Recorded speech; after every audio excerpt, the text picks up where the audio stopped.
no even ground to work on. Oh, Garage is slanted. yeah. That'll be all right.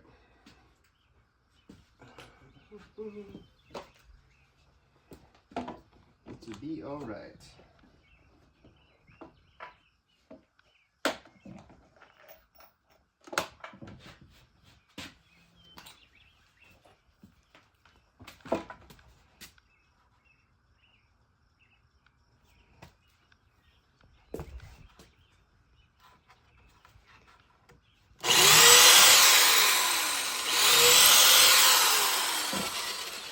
So as you can see, we're doing screws. So he's pre-drilling the holes and then he's using screws instead of nails.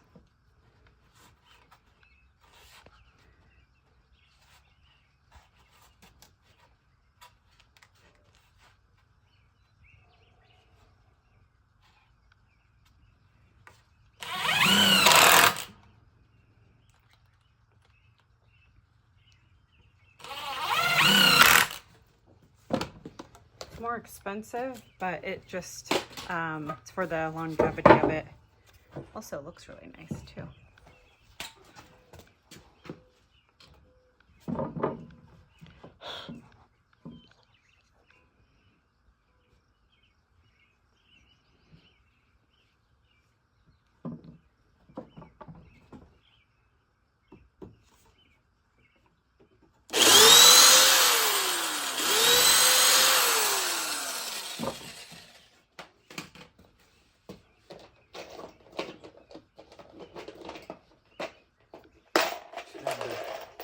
Tool belt from the kids.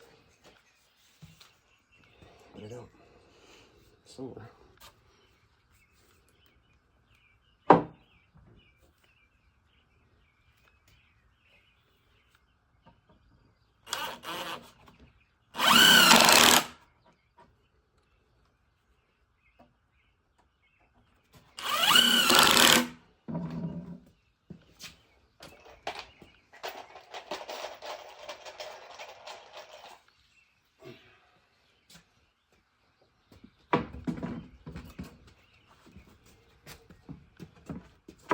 Oh, I can't drill those ones yet.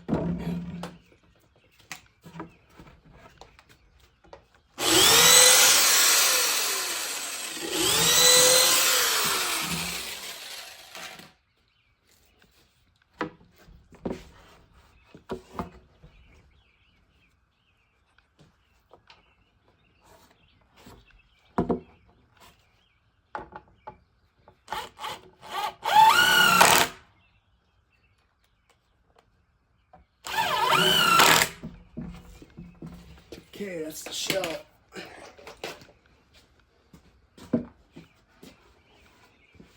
Wow, that looks awesome. And then I'm curious how shitty of a cut I made here.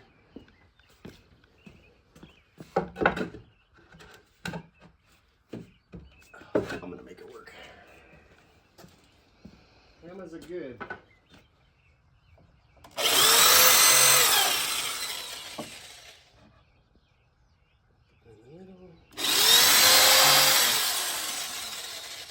Wait a minute.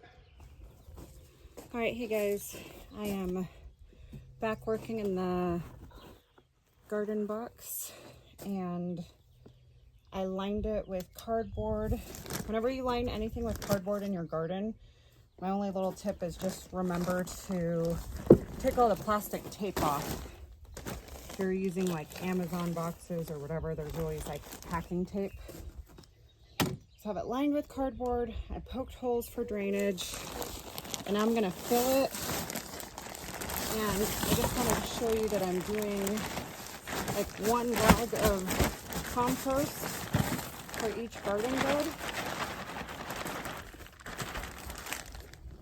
It's just something I've always done. I always add like some sort of fertilizer or manure. And then I'm gonna do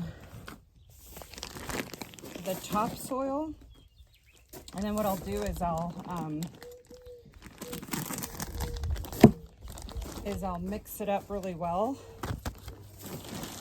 so that the fertilizer is in there with the topsoil. Oops, oh my God.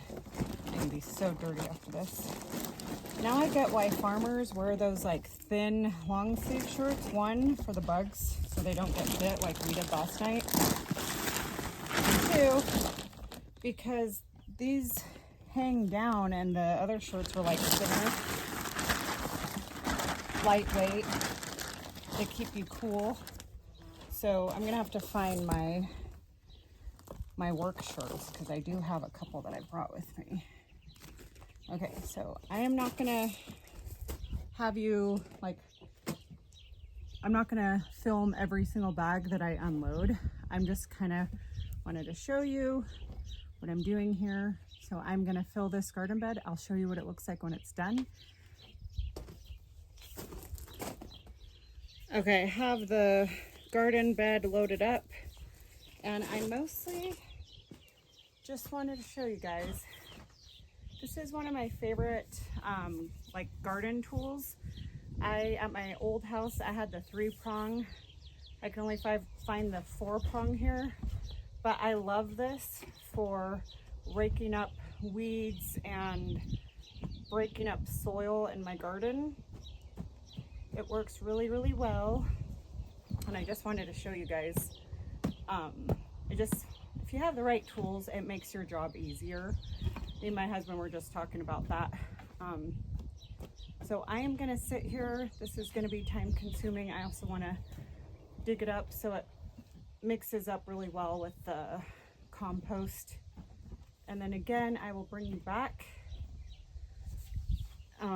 once it's all done. But I just kind of wanted to show you. See, it just like breaks it up really, really easy. You know, I mean, you can probably just use your hands too, but I purposely bought this tool just to do this. And then the next time I use it for weeding weeding around my house, there's lots of weeds. I can show you guys how awesome this thing is. So, all right, I will bring you back, and then we will plant up some. I think I'm gonna plant my squash first. Okay, so in this bed, I'm gonna do zucchini and a cucumber. And then my other 2 beds, I'm gonna do my tomatoes, tomatillos. I have a jalapeno. And I also have, what else do I have? Tomatillos, tomatoes. I think that's it. And then my 3rd pot's gonna be all my herbs. So I'm just splitting this up. I'm gonna do one kind of back right here. I have like no special tricks. I'm not putting anything in there. I think what I'll do is, I don't know that I'll build a trellis, but I'll just put some of those like garden sticks in here just to, because the wind out here in Wyoming is insane, so I don't want any of this to break. All right, these are my cucumbers. They're called Pick a Bushel. And then this is the zucchini. It came super already established. So I'm going to try really careful with the roots because there's 2 in here. So I am just going to split it in half. I know that doesn't always work for everyone, but that's what I'm doing. I'm going to do one back here. And it's like kind of sitting at a super funky angle. So I think you could just go with your angle if that's the case. Like if it's growing out sideways like this, just keep it that way. But you want to really plant those roots in. And then I think I'll take a garden stick and kind of lift that up a little bit. Because like I said, it's already like kind of at a funky angle right now. So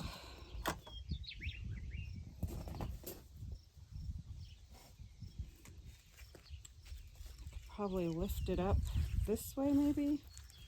I don't know. I think I might just leave it as is because that's how it was growing at the nursery, and think that might be okay. All right, guys, I think what I'll do is when I'm completely done with all 3 beds, I'll just show you what all the beds look like since you've watched me do one. All right, just doing a quick overview that we got all 3 done of the zucchini and cucumbers. This is a patio tomato. They don't really get tall. They just stay stout and bushy. That's a sun gold tomato. Then I have some tomatillos. This is a lavender that was actually almost completely dead and dried out. And I pulled it from the side of the house. It gets a ton of sun, and planted it here. Then I have rosemary, what kind of basil? This is regular basil. And then this one's actually a lemon basil. And then this is that mint that I got that's like completely growing everywhere. Like, I've never gotten mint that's like 2 feet down like that. So I don't know if I need to cut these and if I can make new mint plants with them. I'm not really sure what to do with all this stuff. So if anyone knows, let me know. But this is like my little herb garden. I'm getting more metal boxes next week. You can tell I kind of pruned that a little bit because there were pieces that were like broken off. But I'm getting some metal boxes, and I'm going to plant some onion and probably more herbs. I'm going to do another lavender plant. And if you guys have any other suggestions for the mint or anything else, let me know. Here are some tomatoes and pots back there. And I really just wanting to show you guys how well these turned out. And my husband did a really good job. So I will see you in the next video, and happy gardening. Have a good weekend.